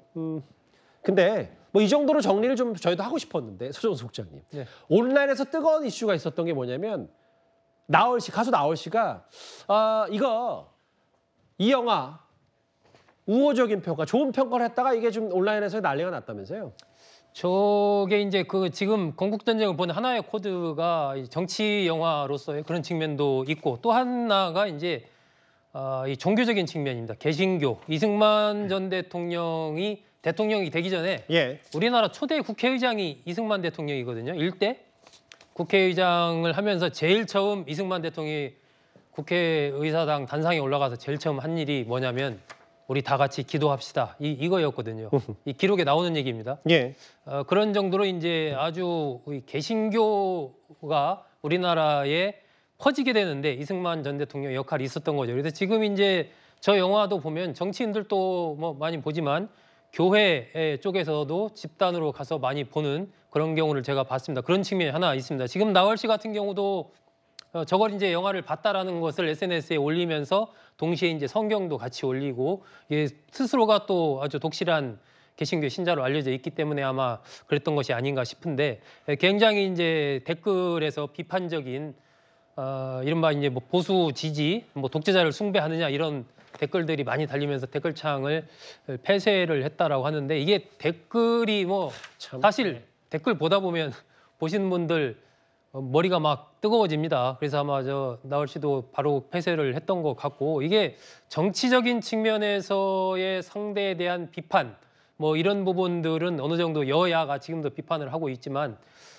있을 수가 있다라고 보는데 뭐 일반인들 또 연예인들 가수 일반인들이 올린 것에 대해서 과도한 어떤 좀 이렇게 심한 댓글들을 다는 것은 좀 서로가 자제하는 게 좋지 않나 하는 그런 생각이 듭니다. 자제해야죠. 이게 무슨 뭐 정치적으로 다 극단으로 너무 갈려서 뭐 누가 누구면 그 영화 하나 봤다고 해서 이렇게 공격하는 문제는 전혀 아닐 것 같은데 사실은 여기 보면 최근에 저희 뉴스탑10에 짚어봤지만 배우 이영애 씨가 이승만 기념관 건립에 5천만 원 기부한 사실을 알려지면서 이것 또한 한때 온라인에서 꽤 이영애 씨 공격 대상으로 삼았던 문제 있다. 이거는 이래서는 안 된다는 취지의 얘기를 제가 이 자리에서 했던 기억도 납니다. 그런데 오늘 건국전쟁 이 영화와 맞물리면서 여당 비대위, 국민의힘 비대위에서 가수 강원래 씨의 이름도 언급이 됐습니다. 무슨 사연인지 화면을 보겠습니다. 아까 그 가수이자 요즘에 화가로도 많이 활동하고 계시는 강원래님의 어떤 그 예를 들어주셨는데요. 물론 우리나라에서 노인, 장애인, 임산부 등의 편의법 시행령에 따르면 영화관에서는 관람석의 1% 이상을 장애인이 편리하게 이용할 수 있도록 구조와 위치를 고려해서 설치하여야 합니다. 제가 사실은 시행령을 바꾸는 전문가 아닙니까? 제가 검수완박 시행령도 만들었는데요. 시행령을 바꾸는 것이 이렇게 명분 있고 합리적인 내용이라면 그렇게 힘들고 오래 걸리는 문제가 아닙니다. 차자영 교수님, 저하고 화면을 같이 보실게요. 가수 강원래 씨는 십수년 전에 이제 교통사고로 다리가 불편해서 휠체어를 타고 활동을 하는 연예인으로 잘 알려져 있는데 이 영화 보러 들어갔다가 휠체어 못 들어가는 상영관 이 얘기를 하니까 바로 국민의힘 비대위가 저렇게 반응을 내놨네요. 뭐 이 국민의힘 입장에서는 이 지금 장애인이 일종의 공공시설이라고 할 수 있는 이 영화 관람을 자신의 뜻에 의해서 의지에 의해서 관람을 못하는 그런 여러 가지 시설이 불비한 부분들에 대해서 비판을 할 수 있다고 봅니다. 그렇기 때문에 또 사실 저런 부분들이 법적으로 지금 뭐 고치기가 당장 빨리 이루어지지 않기 때문에 이제 행정부 차원에서 할 수 있는 빠르게 할 수 있는 시행령 부분을 강조한 부분 뭐 저는 뭐 충분히 이해가 됩니다만 그럼에도 불구하고 저는 한동훈 비대위원장 오늘 이야기했던 내가 시행령 전문가라는 부분은 저는 그렇게 뭐 국민들이 박수를 칠 것 같지는 않습니다. 뭐 본인 스스로가 검수완박 시행령을 만들었던 당사자 법무부 장관으로서의 그러한 측면을 강조했던 측면이 분명히 있습니다만 사실은 이 시행령이라는 부분은요. 일종의 행정부의 자의적인 규제가 얼마든지 가능할 수 있는 부분이잖아요. 저는 사실 이런 것이 필요하다고 한다면 법을 바꿔야죠. 근데 왜 지금 국회에서 법 바꾸자 이야기는 안 하고 시행령이 모든 것이 다 되는 것처럼 이야기하는 부분은 저는 조금 법을 좀 경시하는 듯한 모습. 그리고 결국 그 법을 만드는 부분에 있어서 거대 야당의 협조를 빌어야 되기 때문에 이런 부분들은 뭐 별로 그러니까 이 지금 거대 야당의 일종의 도움을 빌고 싶지 않다는 그런 속내도 드러낸 것이 아닐까라고 삐딱하게 보면 그렇게도 보인다는 것이죠. 너무 삐딱하게 보신 거 아닌지 모르겠어요. 아니요, 그러니까 제가 이야기하고 싶은 근데 부분은 다만 이런 거잖아요. 시행령이라는 한동훈 부분이 비대위원장 이제 입장에서는 네. 예를 들면 제가 뭐 굳이 반론하겠다는 게 아니라 이제 시행령이라는 게 문재인 정권의 순서를 좀 바꾸기 전에 민주당이 상에 밀어붙여서 검찰 수사권 완전 박탈의 좀 문제, 맹점들이 많으니까 한동훈 위원장이 검수 원복으로 보완한 거고 이제 물론 시행령이 뭐 만병통치약처럼 도끼의 방망이는 아니지만 한동훈 비대위원장 입장에서 이제 비대위원장 된 지 한 달밖에 안 되기 때문에 뭐 이제 야당의 도움 뭐 이런 것도 중요한데 이 부분은 단지 이제 장애인들이 이렇게 어려움을 겪는 부분에 대해서 시행령으로 뭔가 입법은 바로 실시간으로 안 되니까 좀 해결해보자 이런 취지만은 아니죠. 그래서 제가 아까 처음에 말씀드릴 때도 되는 부분들이 빨리 돼야 되기 때문에 시행령이라는 부분을 이야기한까지 좋았는데 본인이 시행령 전문가라고 이야기를 하면서 검수완박 시행령 부분을 강조하는 부분들은 어떻게 보면 법 경시로 비칠 수 있다는 그 우려를 이야기한 겁니다. 알겠습니다. 무슨 말씀인지는 알겠어요. 가수 강원래 씨. 뭐 지금 사실 비대위원 가운데는 이제 시각장애인 피아니스트 출신의 김예지 의원도 있기 때문에 아마 이런 부분들이 비대위에서 빠르게 좀 올라간 것 같습니다. 한동훈 위원장과 홍익표 원내대표 사실 어제 오늘 설 연휴 직후부터 끝없는 이슈를 벌이고 있는데요. 지금부터 만나볼 테지만 갈수록 그 발언 수위가 거세지고 있습니다. 제가 이 얘기를 드릴게요. 홍익표 대표인가요? 자기들을 독립운동가처럼 얘기했던데요. 어느 독립운동가가 돈봉투를 돌리고 어느 독립운동가가 룸사롱에서 쌍욕을 합니까? 저는 독립운동가들을 모욕하는 표현이다. 운동권 특권 세력은 독립운동가들과 비교될 수가 없는 대상입니다. 그분들이 수십 년간 기득권 유지하면서 자기 주고받으면서 좋은 거 다 해먹었습니까? 반대 아닙니까? 어제 잠깐 말씀드렸지만 그분들이 돈봉투 돌리고 재벌한테 뒷돈 받고 룸사롱 가서 여성 동료에게 쌍욕했습니까? 그런 분들은 아니잖아요. 갖다 댈 걸 갖다 대야지. 저는 국민들에 대한 예의가 아니라고 생각합니다. 정반대 아닌가요? 좋은 건 자기들끼리 다 해먹고 있잖아요. 그리고 앞으로 좀 686이 786 될 텐데요. 독립운동가들이 그런 분들인가요? 만주에서 그렇게 살았습니까? 저의 발언에 여당이 난데없이 막말이라며 사과를 요구하더니 한동훈 비대위원장은 더 히스테리적 반응을 보였습니다. 자기 고백 같습니다. 국민 세금인 특수활동비를 자신들의 쌈짓돈처럼 흥청망청 쓰고 용돈처럼 나눠 쓴 사람들이 누굽니까? 룸사롱 드나들면서 스폰서 받고 한 사람들이 누굽니까? 돈봉투 주고 받고 룸사롱 드나들고 쌍욕 잘하는 그 기준으로 보면 윤석열 대통령과 한동훈 비대위원장을 포함한 정치검사 그 일당들이 정치권의 청산 대상 1순위입니다. 최명호 위원 생각 어떠셨어요? 어떻게 들으셨어요? 저 공방? 정말 그 말싸움의 극치다 뭐 이런 생각이 듭니다. 뭐 서로 사실 정확하게 누구를 겨냥하고 있는 건지 저희가 뭐 알기 좀 어려울 정도로 사실은 한동훈 비대위원장이 이제 운동권 청산론을 내세우니까 그에 대해서 홍익표 원내대표가 자 운동권 청산론을 내세우는 거는 사실은 뭐 독립운동가 뭐 이런 거를 폄하하는 그 친일파적인 논리다 뭐 이렇게 얘기를 했더니 그 부분에 관해서 또 한동훈 비대위원장이 이건 독립운동가 폄하한 것이다 뭐 이렇게 얘기를 했고요. 그러면서 이제 뭐 룸살롱 얘기하고 돈봉투 얘기를 한 겁니다. 뭐 어찌 보면 직접 홍익표 원내대표가 그런 뭐 룸살롱이나 뭐 아니면 돈봉투를 돌렸다는 의미는 아니고 민주당에 속한 그 일부 의원들이나 뭐 또는 그 송영길 전 대표 뭐 이를 겨냥한 것으로 보이고요. 그러니까 다시 또 홍익표 원내대표가 이에 지지 않고 뭐 이런저런 얘기를 했는데 제가 보기에는 뭐 저런 그 말싸움을 지금 각 당의 그 어떤 그 원내대표나 또는 대표급에서 주고받을 사항은 아니지 않는가. 조금 더 그 뭐 아무리 총선을 앞두고 있다 할지라도 뭐 저런 식의 그 저급한 설전으로 그 서로 그 공방을 주고받는 거는 국민들 눈에는 별로 좋게 보이지는 않는다 이렇게 생각합니다. 알겠습니다. 여야 수장들의 입씨름 얘기까지 길지 않게 하나하나 만나봤습니다. 건국전쟁 영화 은기몰이 흥행몰이와 함께요. 다음 주제는 오늘 법원의 중요한 판단 하나가 나왔습니다. 바로 다음 주제입니다.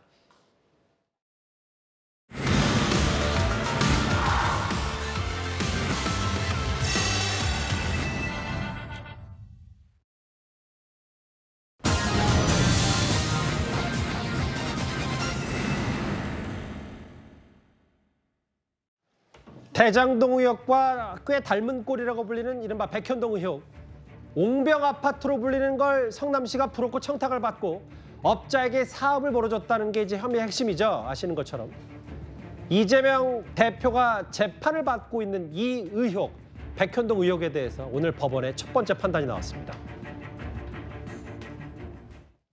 이재명 성남시의 외부 실세로서 김민섭이라는 사람이 실세로서 공무원의 각종 인사와 각종 인허가에 개입하는 성남시 로비스트 인허가 해결사 허가방 등으로 알려진 인물이라고 했어요. 그 사람 그걸로 구속됐어요. 위원님, 그분 그걸로 인해서 같은 혐의로 구속된 전력이 있고요. 지금도 구속됐었죠. 판결이 확정됐나요? 판결 확정됐죠? 아니요, 지금 이걸로. 지금 그렇게 브로커한 혐의로 판결이 확정되지 않았습니까? 된 거 있죠? 아시지 않습니까? 맞죠? 이재명 대표 관계 없는 거죠. 성남시에서의 그 허가방으로 활동한 거 맞죠? 판결이 그렇게 나오잖아요. 확정돼 있잖아요. 이른바 백현동 로비스트, 백현동 브로커 김인섭 씨 관련 1심 선고가 나왔습니다. 법적인 것부터 살펴볼게요. 강지연의 변호사님. 네. 백현동 개발업체로부터 77억 원 수수 혐의, 5억 원 상당의 사업권 수수 혐의, 1심 징역 5년, 보석 취소 법정 구속인데 예. 법적인 거 따지면 이 정도 혐의 중에는 법정 최고형이라면서요? 그렇죠. 지금 검찰에서 구형 자체를 5년, 그리고 징역 5년, 그리고 추징금 66억을 했었습니다. 예. 그런데 오늘 선고가 난 게 징역 5년, 그리고 추징금 63억이 나왔어요. 그러게요. 우리 시청자분들도 많이 아시겠지만 검찰의 구형보다는 대부분 법원에서의 판결이 더 낮게 나오는 게 경향이 있습니다. 예. 그런데 거기에다가 이미 보석이 되어 있었는데요. 보석이 취소되면서 오늘 바로 법정 구속이 됐습니다. 바로 이게 일반 국민들은 1심에서 유죄 판결이 나왔을 때 법정 구속이 되는 것이 대부분 원칙적이다라는 걸 볼 수 있는 부분이었고요. 김인섭 씨는 어떤 사람이냐면은 이재명 지금 민주당 대표가 성남시장이었던 시절에 그 백현동이라는 부지가 있습니다. 거기 부지에서 아파트 굉장히 대규모로 개발을 했었는데요. 그 개발업자로부터 77억 원을 수수하고 정진상, 이재명 대표의 측근으로 알려진 정진상이 당시에 성남시청의 정책비서관으로 들어가 있었습니다. 예. 정진상을 통해서 여기에 대한 청탁을 했었던 것이죠. 그것이 대부분 77억 원 받은 혐의가 74억 5천만 원이 모두 인정이 됐습니다. 그래서 오늘 구속이 된 것인데요. 예. 결과적으로 이재명 대표는 이 백현동 사건에 대해서 그동안의 대선 과정에서도 당시 윤석열 국민의힘 후보로부터도 질문을 받았을 때 예. 본인은 지금 김인섭과 딱히 연락하지 않는다라는 형태로 이야기를 했어요. 하지만 오늘 나온 판결문을 보면요. 이재명이란 이름이 11번 언급이 됩니다. 그리고 김인섭, 이재명, 정진상이 특수관계라는 것을 성남시 공무원 모두가 알고 있었다. 대부분이 알고 있었다라는 것이 판결문에 적시가 되어 있어요. 여기에 대해서 결과적으로 지금 김인섭이 로비를 한 것은요. 이 개발 과정에서 성남도시개발공사를 배제를 해달라는 것이었습니다. 예. 배제를 해서 이재명 대표가 거기에 대한 승인으로 성남개발도시공사에 200억의 손해를 입혔다라는 것으로 이재명 대표도 지금 기소가 되어 있는 상황이거든요. 예. 물론 오늘 판단에서는 김인섭이 로비를 한 부분, 청탁한 부분에 대해서 인정을 한 것이고 이재명 대표가 여기에 대해서 당시 성남시장으로서 배제를 한 것이 위법인지 아닌지에 대한 판단은 없었습니다만 이재명 대표 입장에서는 굉장히 좀 불리한 판결이 총선을 앞두고 나온 것이라고 볼 수 있을 것 같습니다. 그러게요. 지금 이재명 대표도 백현동 의혹으로 재판에 넘겨진 상태인데 첫 번째 판단, 그것도 중형. 백현동 로비스트 김인섭 씨에게 징역 5년이 나왔습니다. 여기에 오늘 좀 제일 눈에 떴던 건 바로 재판부가 언급한 이 부분이에요. 아까 강전의 변호사 말 맞따라 이게 이재명 대표의 직접 지시, 직접 연관성은 재판부가 굳이 언급하지 않았지만 이현정 의원님. 네. 이 김인섭 씨는 오늘 구속된 김인섭 씨, 로비스트, 이재명 대표 선거 지원하면서 이재명 대표와 정진상 전 실장으로부터 두터운 신뢰를 얻었고 성남시 내에 이러한 특수관계가 잘 알려져 있었다. 이른바 2층 사람들 얘기 있고 이번 사업, 백현동 사업에서 이 브로커 김인섭 씨 역할은 정진상 전 실장에게 청탁하는 역할이었다. 재판부의 이 판단을 꽤 눈여겨봐야 될 것 같아요. 그렇죠. 왜냐하면 재판부가 이제 김인섭 씨가 왜 이 이재명 대표와 알게 됐는지 이런 것들을 이제 좀 상당히 이제 초점 맞춘 것 같습니다. 김인섭 씨는 이 성남 지역에 꽤 영향이 있는 인물입니다. 성남시청 앞에 횟집도 운영을 했고요.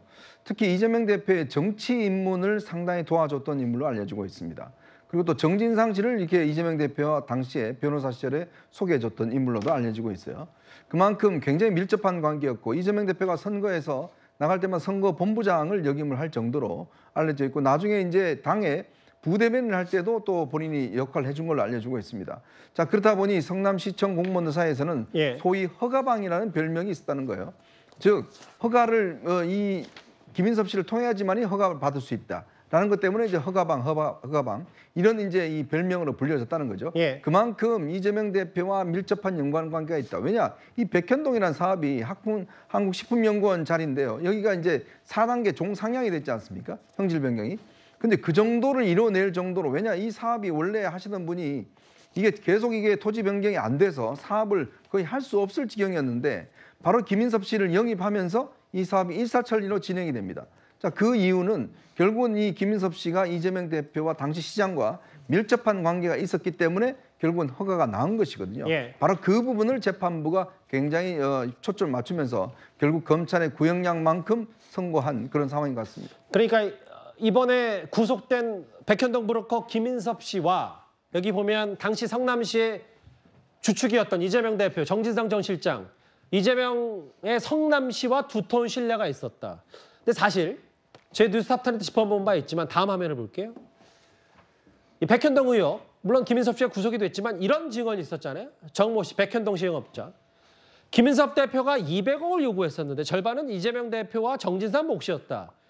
이런 얘기했는데 물론 뭐 이 증언도 진위 여부를 잘 따져봐야 되겠지만 어쨌든 첫 번째 백현동 관련 판단이 나왔고 이미 이재명 대표는 비슷한 혐의로 재판에 넘겨져 있기 때문에 꽤 이 대표로서는 불리해진 건 분명하다. 어떻게 판단하세요? 그러니까 가까웠냐 이런 문제 가지고 불리해졌다면 그렇게 볼 수 있겠죠. 그러나 오늘 재판부의 판단은 연관성, 즉 청탁에 의해서 문제가 있다는 거 판단하지 않았어요. 그러니까 김인섭 씨가 돈을 받은 게 알선 수재는 성립이 된다고 얘기를 했지만 물론 그것도 이제 대법원까지 가봐야 되겠지만요. 그게 이제 사실이라 하더라도 그것이 이재명 대표와 직접적인 연관이 있다는 거 어느 것도 판단된 게 없어요 지금은.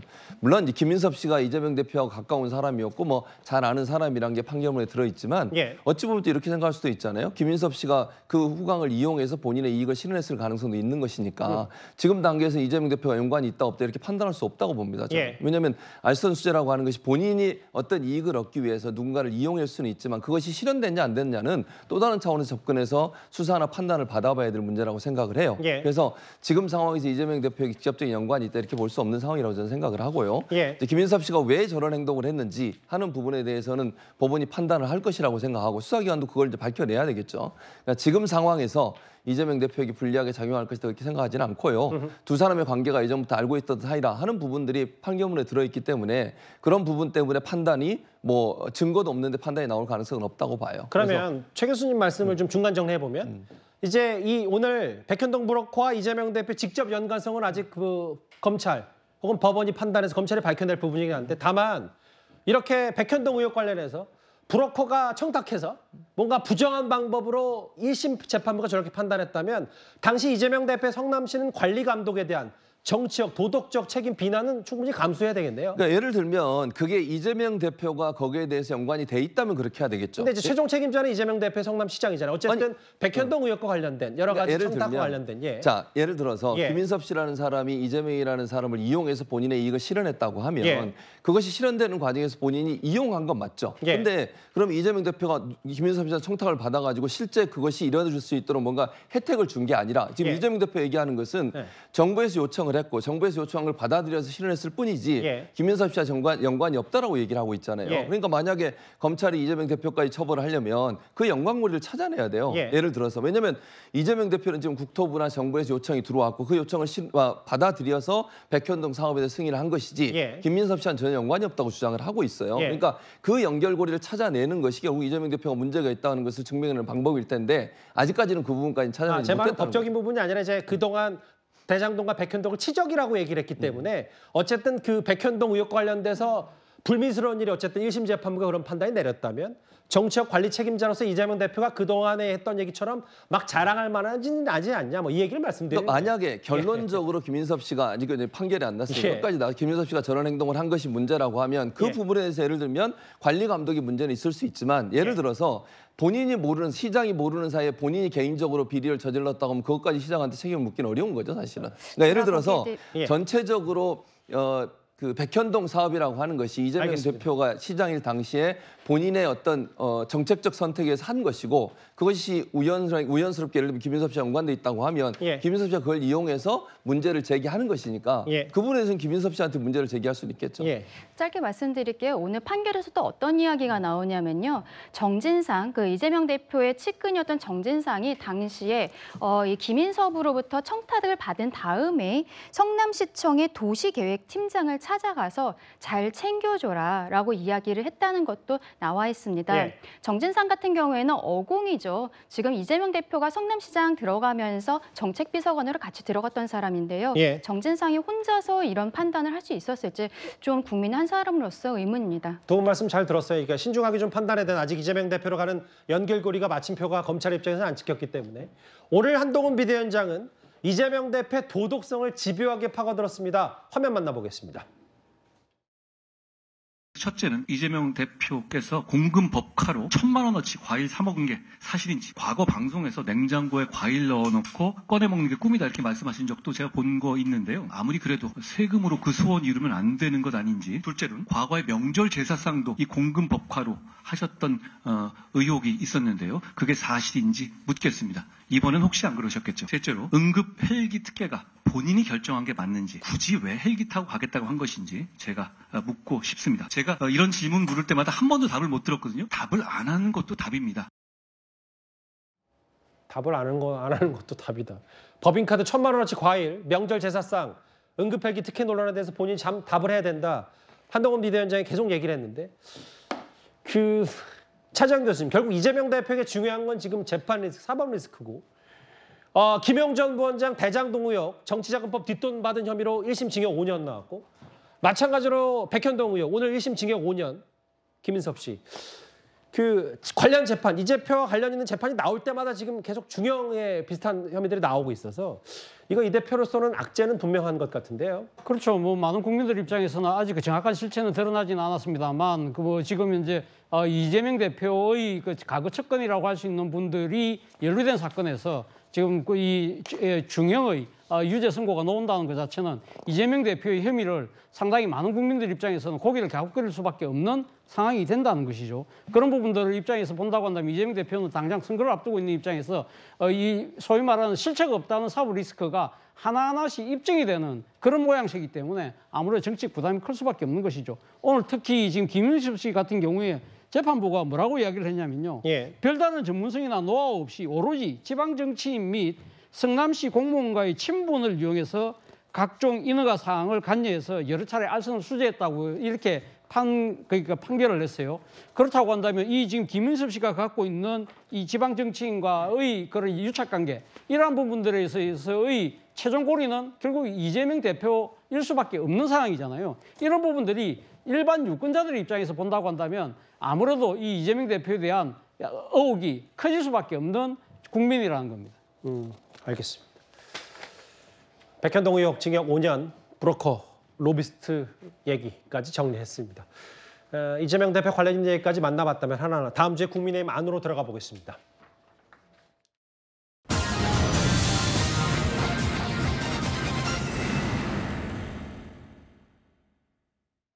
국민의힘이 오늘부터 이번 총선 공천을 위한 후보자 면접에 들어갔습니다. 특히 첫날 오늘 접전 지역, 격전지 서울 수도권이 지난번에 41대 7로 완패했기 때문에 서울 지역 면접, 그래서 좀 더 중요했는데요.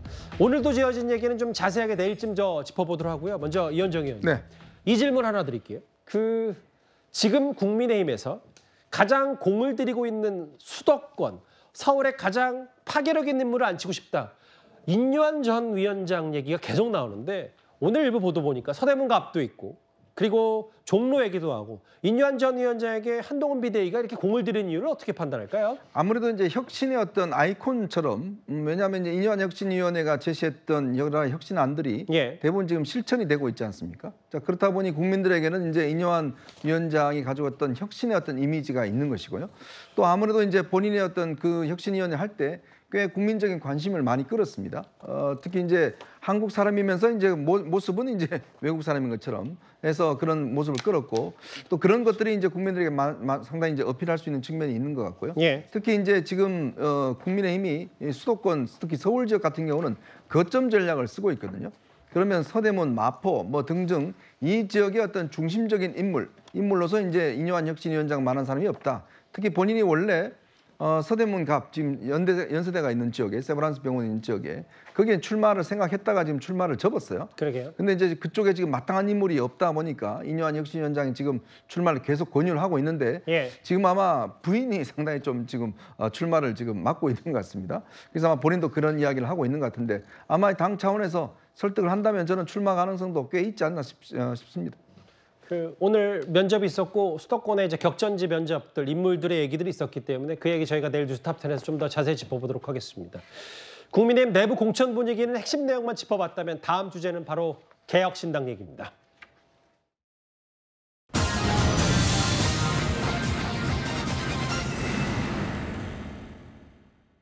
그러게요.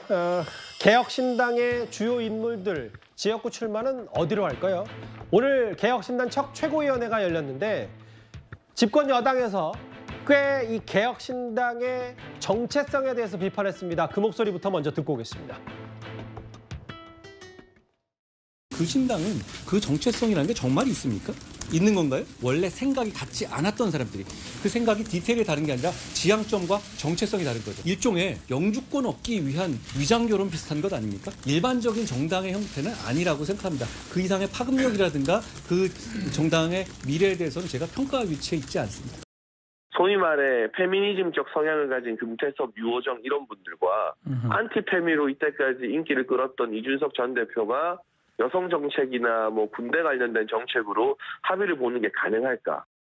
제가 류호정 의원의 주장들이 개혁신당 내에서 주류적인 생각이 될 수 있냐에 대해서는 가능성이 약하다 봅니다. 하지만 류호정 의원이 여기에 개인 자격으로 참여하는 것에 대해서 막을 수 있는 방법론이 우리에게 그럼 존재하냐에 대해 가지고는 또 약하다는 생각을 하는 거죠.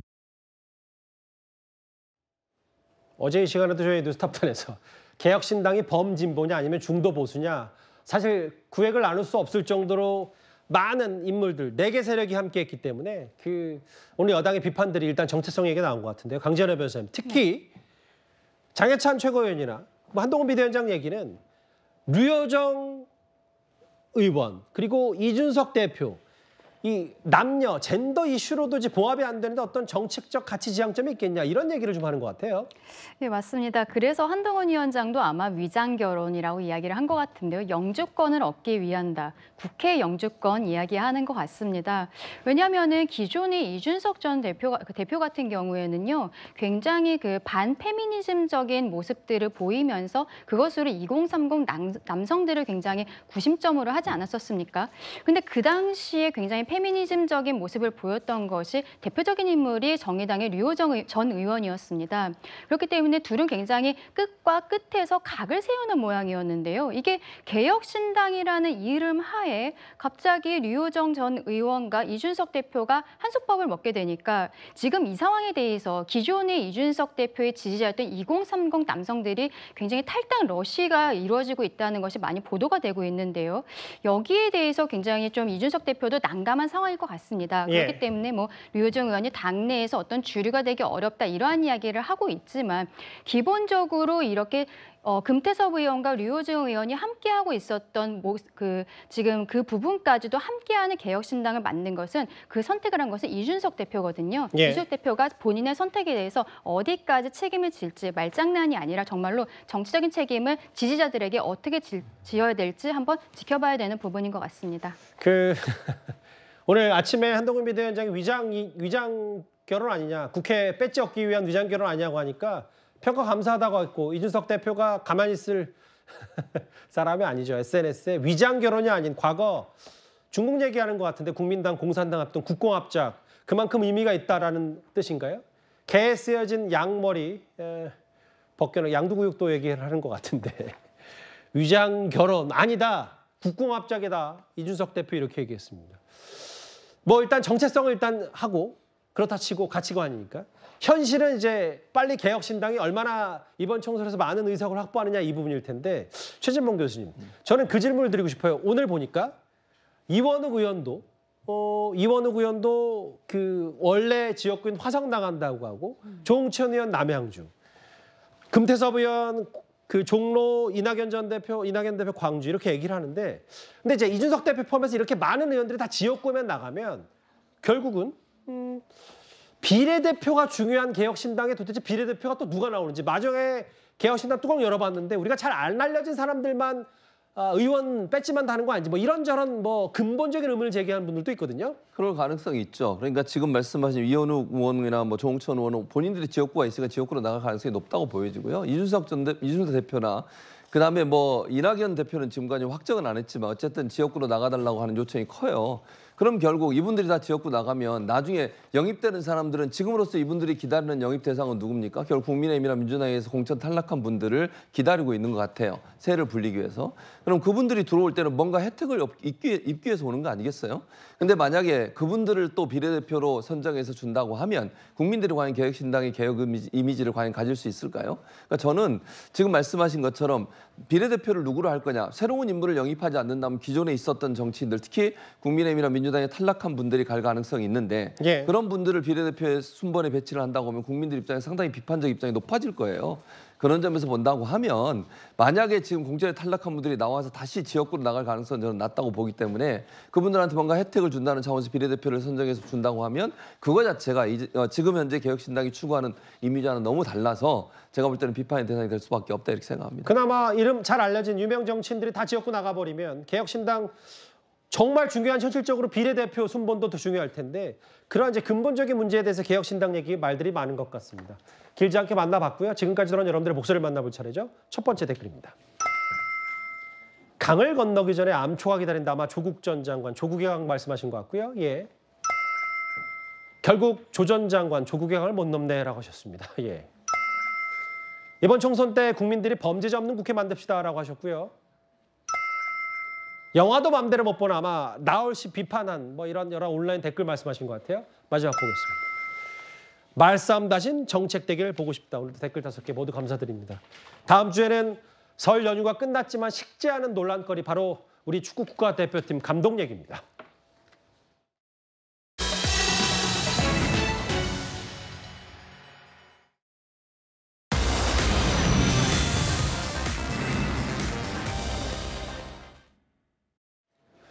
그러게요. 제목 그대로가 될지 한번 지켜볼 일입니다. 오늘 축구국가대표 클린스만 감독의 거취 등을 의논하는 축구협회 비공개 회의가 열렸는데요. 저희 스포츠부 정윤철 기자의 단독 취재 내용에 따르면 클린스만 감독을 경질하는 방향으로 가닥이 잡힌 것 같습니다. We were, until that game against Jordan, 13 games unbeaten. I still think it was a successful tournament going into the Final Four. And the next goal that he can have with us is the World Cup in America. 정몽규 회장님과 혹시 거취와 관련된 혹은 또 대회와 관련된 말씀을 나눈 게 있는지군요. And then we go step by step towards Thailand with World Cup qualifying. But absolutely, you know, you have these conversations with KFA.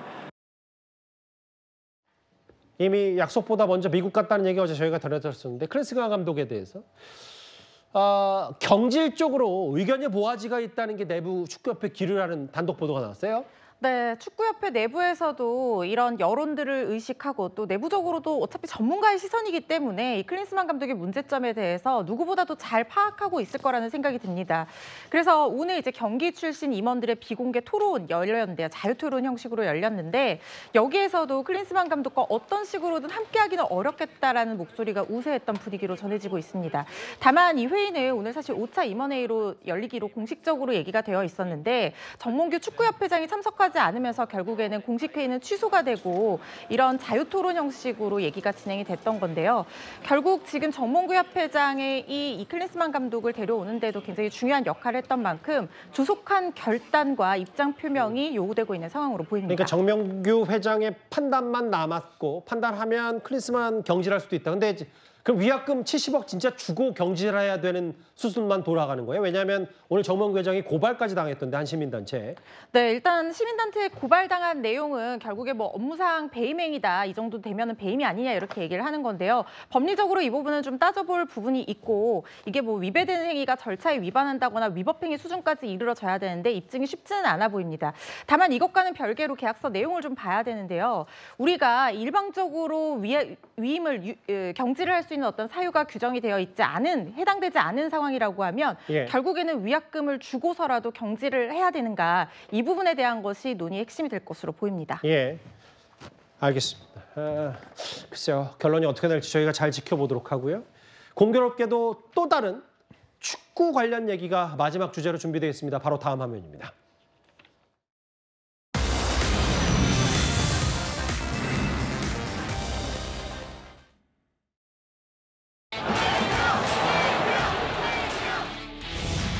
我从新疆过来，我飞加上转机，我飞了这12个小时。